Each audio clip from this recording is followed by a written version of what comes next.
Hey, Doug. Jeff, how are you doing? Good. How are you? I'm doing well. So first things first, you think we're in a safe enough situation where we can take our masks off? We're outside and we're at least 6 feet apart. We're at your house, so I'm going by. I'm following your lead. I think we can take them off. Okay.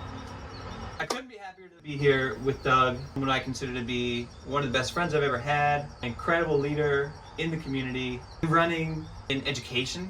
We're here to talk today about the things that make Doug relevant to health, specifically beating cancer, which he'll talk about as well, and also his contribution to running, which is a big part of maintaining a healthy lifestyle. Currently in the process of participating in MedStar's Race to Beat Cancer. It's been fantastic. You'll see a video linked in the comments below where we dedicated a run to Doug and his fight against brain cancer.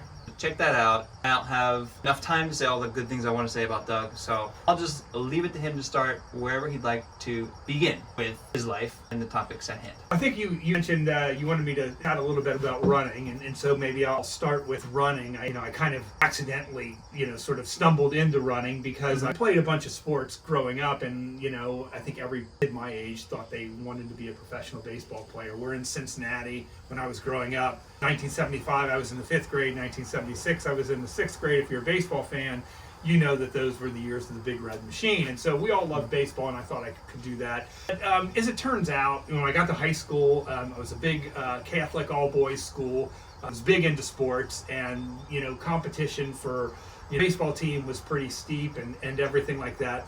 I ran for the cross-country team my freshman year, sort of as a way to get in shape for basketball. Yeah. And I tried out for basketball and didn't make it.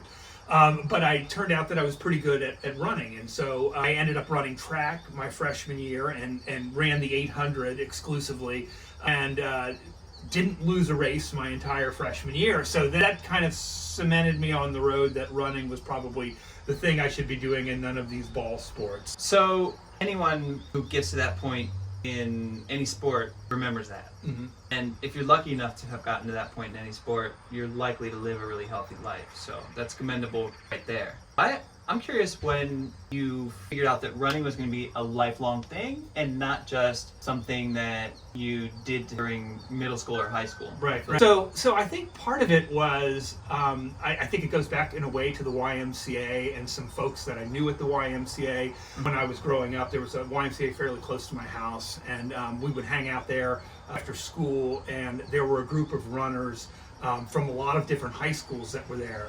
I went to an all-guys school, but there were guys and girls that would hang out, and this gentleman there, Scott Miller, who was actually an ultra-marathoner, passed away several years back. Yeah. But you can still find stories about him and everything like that. He was quite a good ultra runner. Sorry, I don't mean to diverge too much, but what's ultra running? Ultra running is running any race that's longer than a marathon. So an ultra marathon is literally any distance beyond 26.2. So when did I know that running was part of my life? Well, I think it starts with that experience at the YMCA and the camaraderie from high school. I think then it goes to after I was working, and I had run for a little bit, but then kind of got injured and got away from it. And I was in my office. I was probably 25 or 26 years old, and I was looking out the window, and I'd see this guy that would go on his lunch break and run every day. And he was not in particularly good shape, but he was out there doing it all the time. Yeah. And, that kind of, seeing him thinking, you know what? So I literally went home, picked up the phone. Back then we had catalogs, and I ordered a pair of shoes and just started back at it again right then. And started, just running and doing it more for my health, but also doing it for social reasons, and having running groups and running friends and going on running trips and all that stuff was a big part of what I did in my 20s, 30s, and 40s. Yeah. Well, if we can now, to shift a bit from your running history, I want to get up to a little bit of where I know you, and that might be skipping a few chapters. Yeah. When I moved to Cincinnati from Argentina with my family, I was like, okay, how am I going to make friends? I've done this before. So I saw a sign in front of a coffee shop that said, we run every Monday and Thursday and Saturday. Stop by whenever you want, Pleasant Ridge Runners. From there, I made a ton of friends in Cincinnati, all because of this guy and his wife, Julie. So can you tell us the story of how you got involved with that? So actually, I'm going to give credit to my wife Julie for starting Pleasant Ridge Runners, Okay. and that was a group of her friends in the neighborhood that decided they were going to train for a marathon and a half marathon. So they started getting together every Saturday morning, and they actually still get together as friends. They don't all run anymore as regularly as they used to, but they still get together as a friend group. But they got together every Saturday morning to train, and we just started, since the coffee shop was there, previous owners, before the people that have it right now, we would just meet there because it was a great place to run. Afterwards, you could go in and get some coffee and sit down and talk and everything like Sure. that. So then after they finished their thing, Julie and I kind of said, I was running with a running group over on the other side of town, and I was always kind of bummed that there was no running group here in Cincinnati.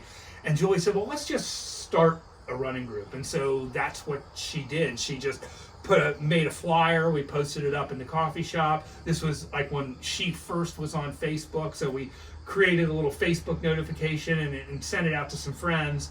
And that was really how the group started. And we really started just by running on Saturday mornings. I've been in other running groups, and sometimes you have to have a certain like minimum speed or level of commitment. Sometimes you have to pay. Yeah. This isn't like that. Who was invited, who wasn't invited, who was not invited.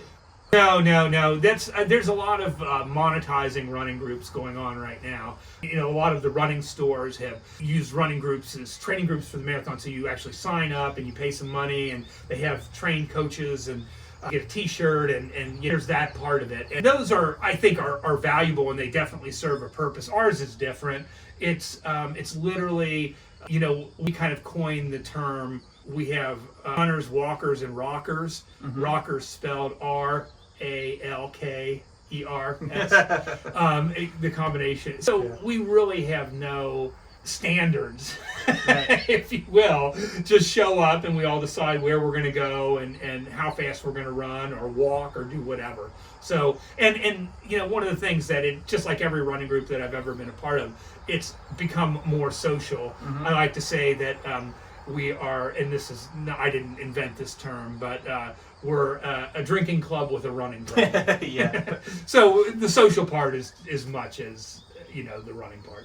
Well, that's really cool. So at Astra, our purpose is to help to build and enrich communities for the clients that we serve. And so I think that, you know, people like me and coworkers feel really strongly about this type of community connection. So personally, so thankful for connections made. So beyond that, you recently, and this is also relevant to this campaign under which this interview falls, our MedStar Race to Beat Cancer campaign. If it's not too much to ask, could you go through and tell us a little bit about your experience recently with your health? It was a little bit over a year ago. I had been experiencing some headaches that I'd had for a while, but they started getting worse. So I went to see a doctor in August of 2019 on a physical, and then I happened to mention these headaches, and I described him, and he said, well, we should get that looked at. So the next week I went in for a CAT scan, and it was on a Wednesday in the morning, and so I got the CAT scan, and I was home at night about 8 o'clock. My wife was at work. She was teaching. She's a professor too, and my doctor called me at 8 o'clock. Now, whose doctor calls them at 8 o'clock in the evening? And so I was, whoa, Jim, how you doing? What's going on? He goes, well, I just want to tell you that we got your CAT scan back, and there's something there, and we've got to have another look at it. So what it was a tumor about, you know, that big, if you can see, that was in the pineal region of my brain, so right in between the two hemispheres of my brain, right behind the brain stem. So that's the pineal region, and they didn't know what kind of tumor it was, and so that sort of launched this period of tests and everything like that I had to start doing to find out what the treatment was going to be. At that point, when I got the tumor, I decided that I was running, but I really wanted to treat this treatment like a marathon. Yeah. When I got the diagnosis and it became apparent that there was going to require surgery to get it out, I literally started training and just everything from my diet and my exercise and my stretching and my sleep I just literally basically tried to strengthen my body for what was going to happen. Now, all the tests and everything like that I had during that fall were inconclusive in terms of determining whether it was cancerous or not. It was not a fibrous tumor that was attached to brain tissue. It was a big bulb that was sitting there in the middle of my brain. And so the decision was to do a resection, surgically remove it. They were going to go in, and if it was, a fibrous, tumor, they were just going to cut it out and biopsy it. If they could get the whole thing out, they're going to take the whole thing out. So that was on December 4th of 2019 was the date of the surgery, and I was a professor. I'd stopped my classes at Thanksgiving, taught accelerated so I could get the finals done before I went into surgery and everything like that. And then that was it. I went in for surgery, and it was an 8-hour surgery. They cut a hole in the back of my head about the size of a quarter and took the bone out. And I didn't know this, but the brain is just like very soft cauliflower, and you can move it around and everything. And so they were able to move it around and sort of go in there and get that tumor. It was attached to a blood vessel, so they couldn't take the entire thing out. They had to leave some of it behind. And so then that was it. They sewed me up and patched me up and everything like that, and then the tumor was off to the lab. And so it was about 2 or 3 days before Christmas, later that year, that I got the message from the doctor that it was a malignant tumor, and that I was going to have to undergo chemotherapy and radiation. So that was sort of the diagnosis and the treatment and everything. I kept the attitude about running and training, especially through the chemotherapy and radiation treatment. And that was something that I was fortunate that my job gave me a leave of absence, so I didn't have to worry about that while I was doing this. So my idea was to exercise as much as I could. Not as much running at that point, it was walking.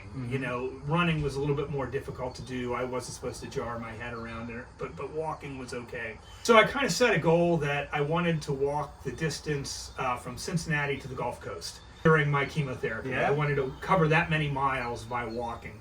Walk just about every single day, 2 miles. Sometimes I would walk as much as 10 miles, depending. But that part of the therapy, it was very helpful for me because it got me to focus and sort of concentrate and everything.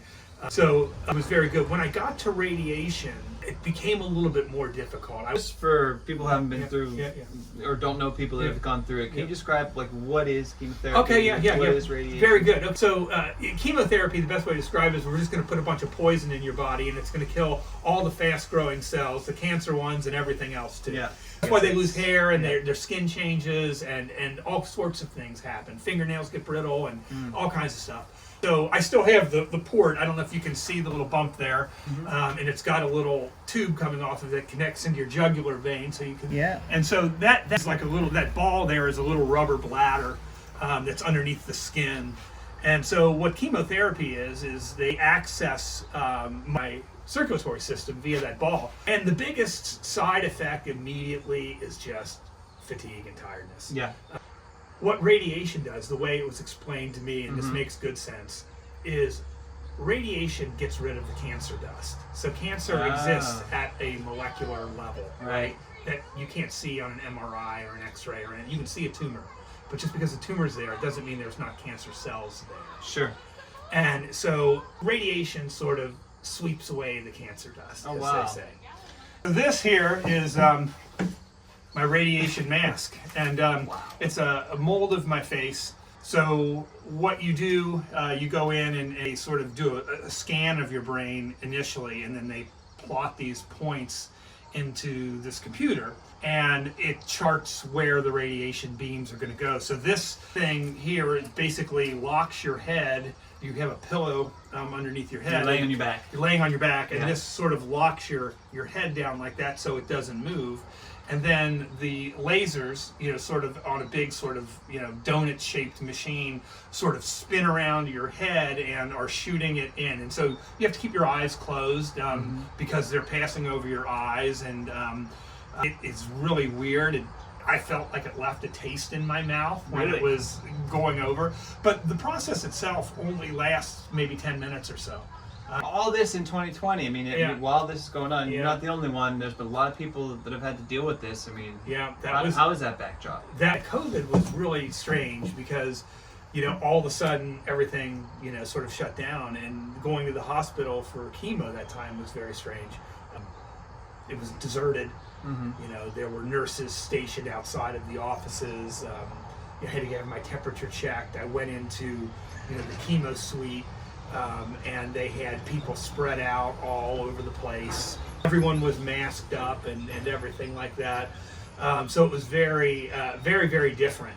And then it was also the thing of like saying, oh, wait a minute, I got no white blood cells. I got no way to fight disease. I really have to be careful about what I do. And so really, aside from the walking and the bike rides with my wife, Julie, we were, pretty much isolated here in our house. We couldn't go anywhere. We didn't really want to be around people because, I was so susceptible at that point to really anything that would come along, even just a common cold. Yeah. So it was quite a challenge. Yeah.